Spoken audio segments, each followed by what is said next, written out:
And they agreed in principle that 10 kilometers on the south bank and 10 kilometers on that bank, which is 6 miles. Now, after some centuries of contact with Europeans, most of the West African coastlines were named after the available resources by the Portuguese. For example, there are Gold Coast, Ivory Coast, Green Coast, etc.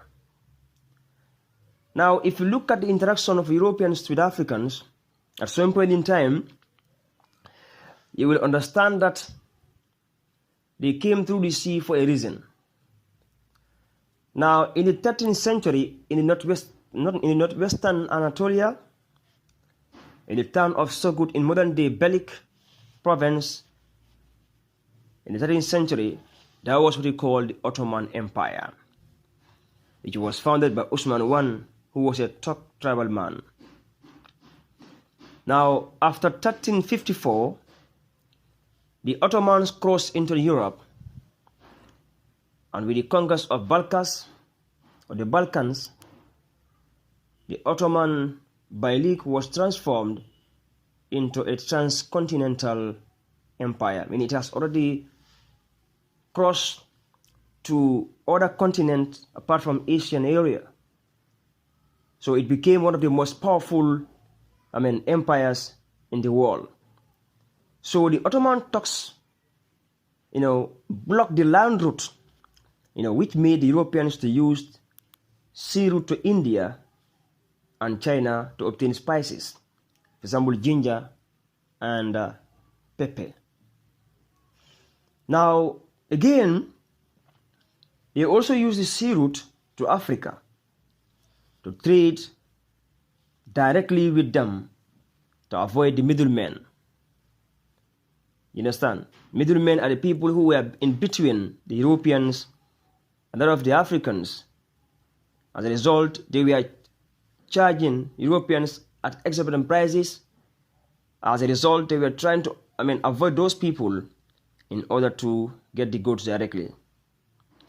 So in Africa, the Portuguese were the first Europeans to have arrived on the west coast of West Africa. Yes, on the west coast of Africa. I believe the Portuguese came first. But why do you think the Portuguese took the lead in exploration? There were several factors why the Portuguese took the lead in the exploration. First, they were the closest, West African country, or they were the closest country, to West Africa. If you look at the map, you understand that Portugal is very, very, very close to Africa. That's why they took the exploration as compared to other European nations.